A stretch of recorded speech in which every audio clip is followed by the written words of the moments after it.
Hello, CVSD. I am Adam Bunting, your superintendent, and I'm here today with Becky Martell in our second of a series called CVSD Spotlight, where we get to know our CVSD educators and staff with greater depth.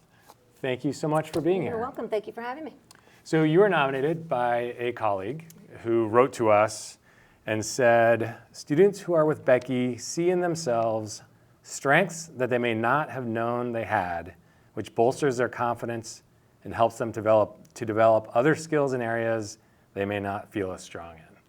So we've heard that you've done this for hundreds, thousands of students in your time at CVSD and in Williston, and so we're just so thrilled to have you here today. Thank you, and I was able to read that this morning, and I got a little teary. All right. And if you cry, it's fine. I won't cry today. That was for this morning. All right. Well, we're going to start the interview off on a lighter note. So we'd like to, it's Thanksgiving week-ish. We're heading into Thanksgiving break. So 2 questions. One is, what are you grateful for? And then the second one is, and this is a thread for some reason in this interview series, what is the Thanksgiving food you dislike the most? Okay. We'll start with the positive. I am really grateful for, I just feel fortunate that I have get to do the work that I do here at the district. I have 3 adult children. I am extremely grateful for them. So I feel like I have, a great family. I have a great work balance, and I have a great work family as well. So I'm really thankful for that. Can I pause? This is really annoying. Can you just tell people what you do? Oh, yes, in the district? So I am the mentor coordinator for Williston Central School. So I match volunteers with students who spend an hour a week with a trusted adult. Okay. And we're going to get to the Thanksgiving food in a second. Okay. We're just going to save that. So when you think about your work, can you describe a moment that just brings you joy? I can. So today, for example, I played cribbage with a student whose mentor couldn't come because he was sick. Got to talk about, comedians that we both love and enjoy, time playing cribbage and spending time just with one student for, an hour and really just drilling down and being, present in that moment with him. Then, flip to this afternoon where there were 3 pairs in the space, 1 pair playing ping pong, 1 pair playing Battleship, and another making Rice Krispie treats. Everybody talking, everybody chatting together, people sharing, the treats and sharing their conversations about the games. And so that alone is a pretty joyful moment. All of those moments were joyful moments. So it's hard to pick one because really there are so many throughout the day. Yeah. What about, we'll still get to the Thanksgiving food, but what about mentoring? I think I would use the word transformational for some people. Mm-hmm. I think both for the mentor and the mentee. Can you talk about that a little bit? Like, why is mentoring so powerful?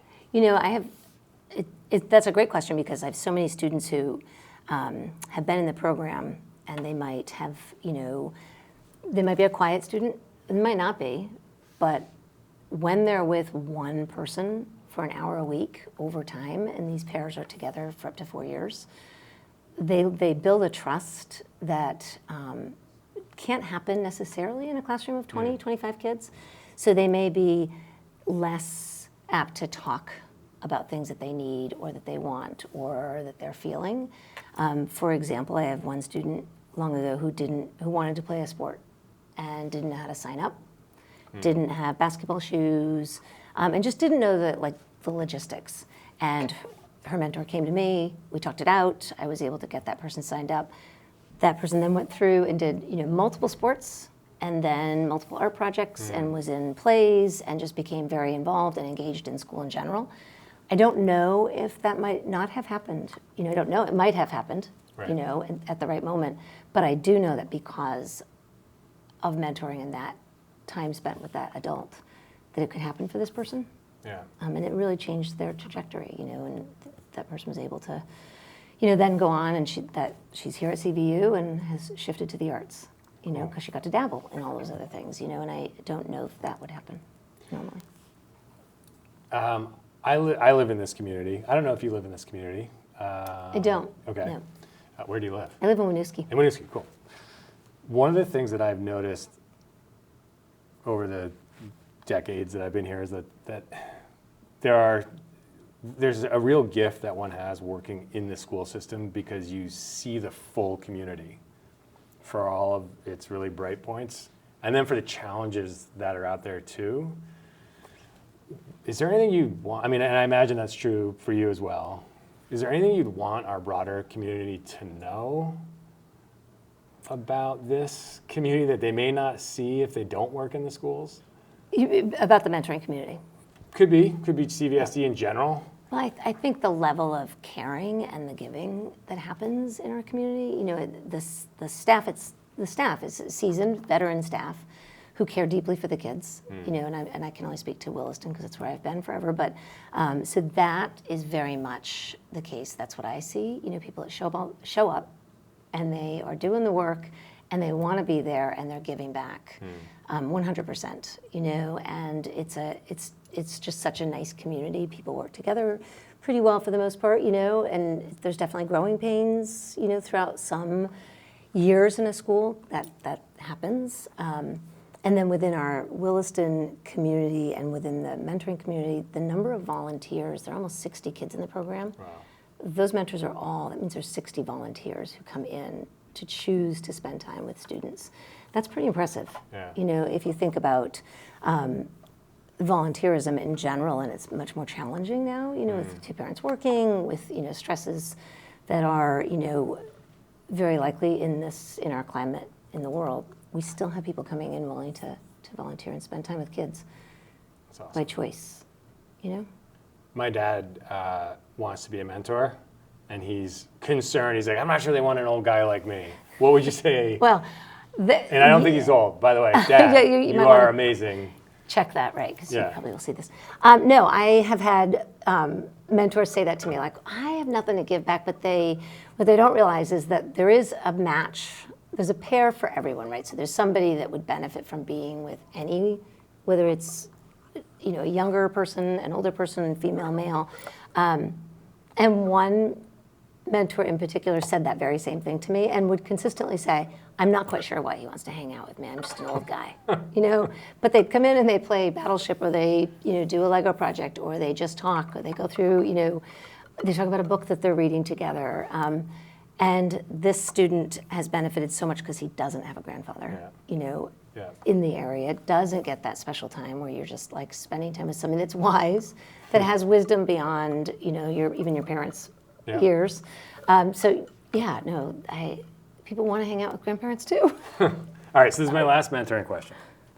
If you're a member of our community, parent, caregiver, and you want to sign up to be a mentor, what do they do? So we have right on our webpage, Yeah. on the CVSD webpage, there's a Connecting Youth link, and you can sign up for any of the schools in our district. So, you know, it's Shelburne, which I know you're a mentor in Shelburne, Heinsberg, Williston, and Charlotte. Yeah, I will say one thing about mentoring. Now that I've started it, I'm sure it's better for me than it is for my mentee, because I walk away and I'm energized and fired up and just feel. Yeah, I think connected. sometimes mentors might come in not matching the energy of the student. They typically walk out, you know, with that same level of energy that the student walked in with. Yeah. So, you know, and we always say, you know, each of the mentor coordinators, I will say, you do not have to match their energy when you come in. That's okay. You can say that, and you can even name that. You know, you can say, I'm feeling a little logy, but typically by the end of that time, mentors are walking out with a little lighter step. For sure. Yeah. Okay, speaking of lighter, Thanksgiving food you just like the most?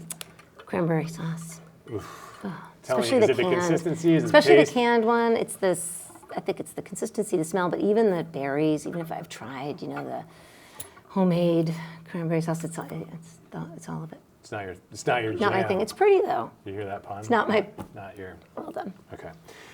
You are one of 10 children. Yes. Did that impact your career, do you think? Like, and what's been after that? What's been your career trajectory? Okay, so yeah, I've unpacked this one in therapy.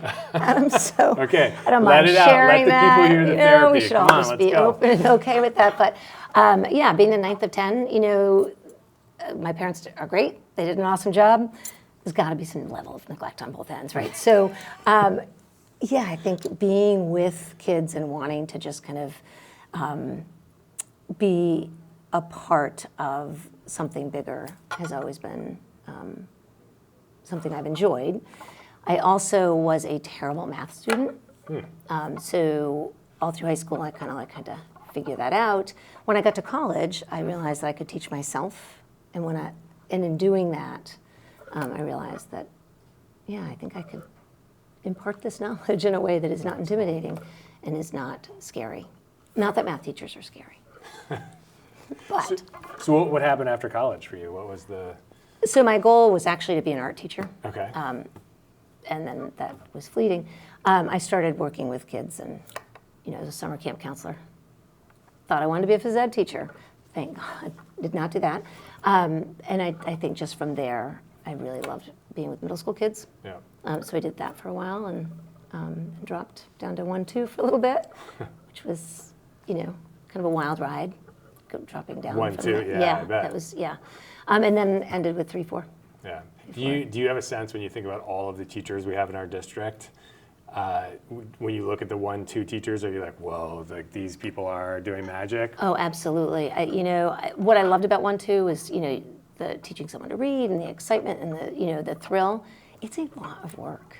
Primary teaching, kindergarten, K through 2, it's a lot of work. You're on all day long, all the time, and the level of patience is greater.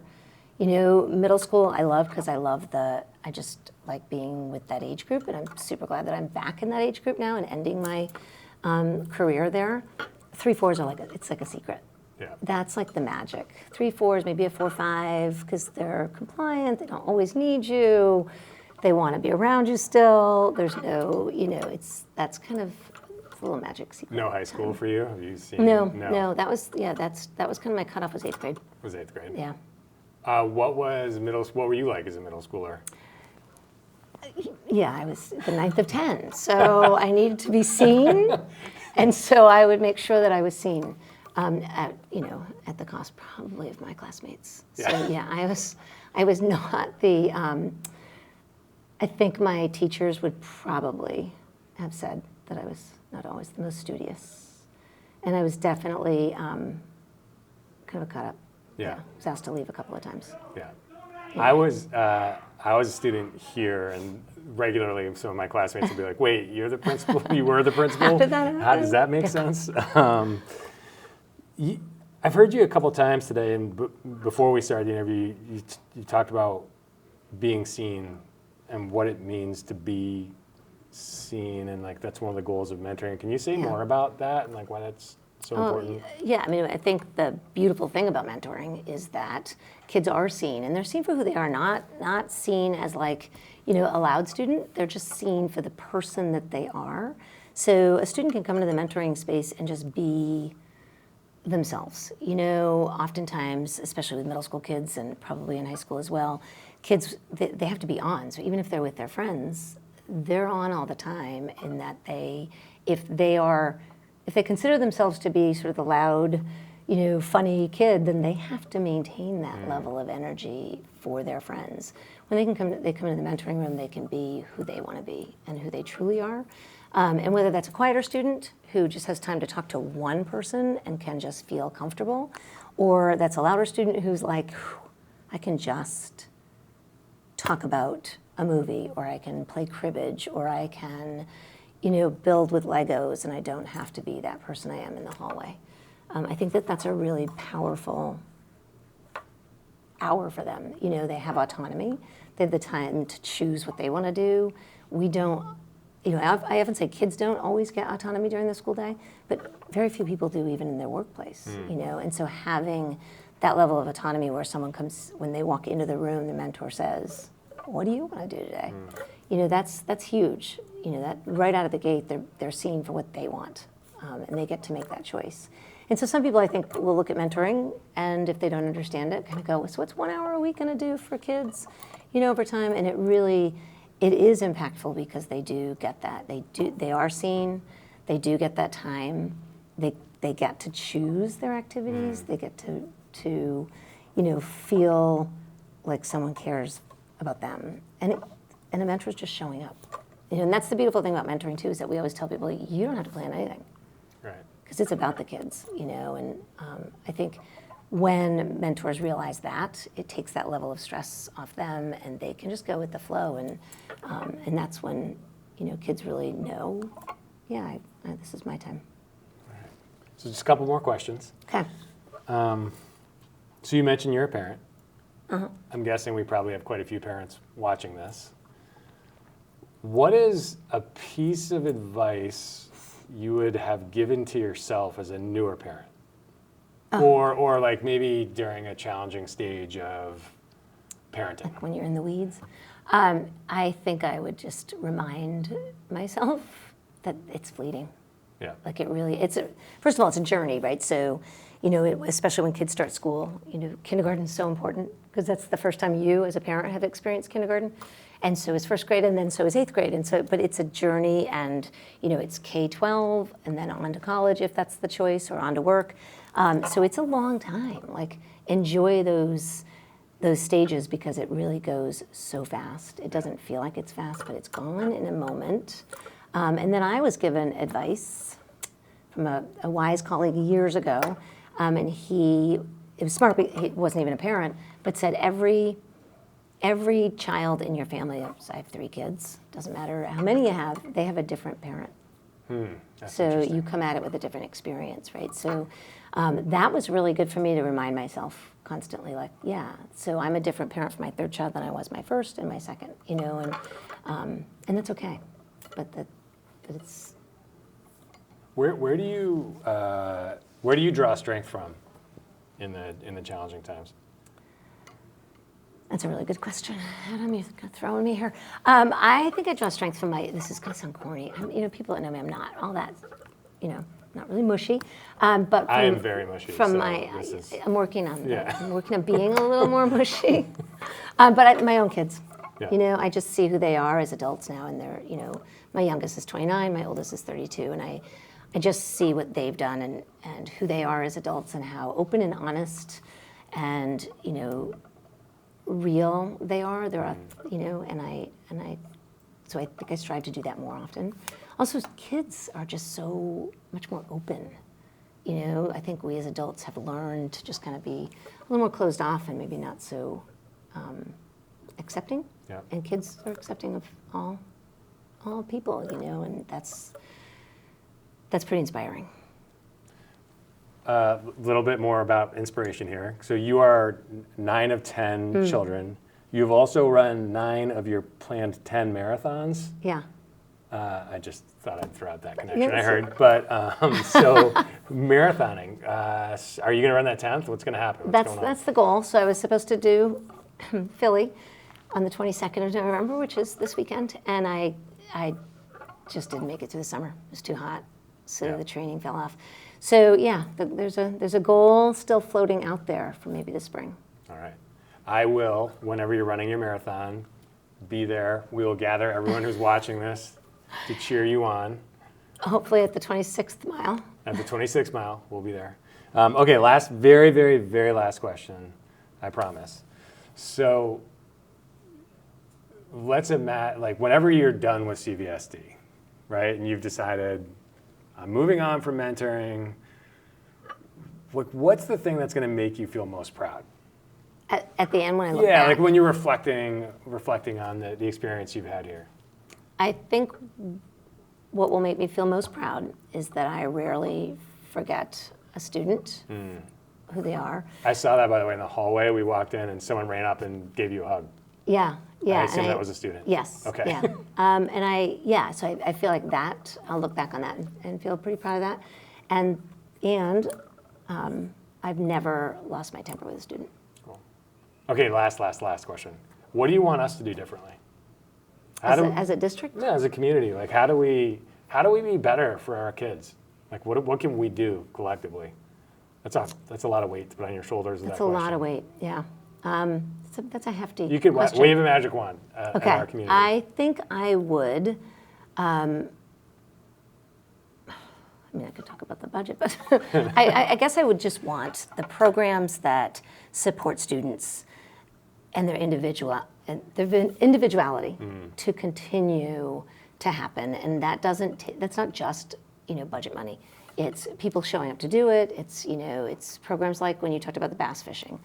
It's the mentoring programs. It's could be a volunteer program. Could be just social activities for kids, and hearing them and allowing for more student voice and leadership.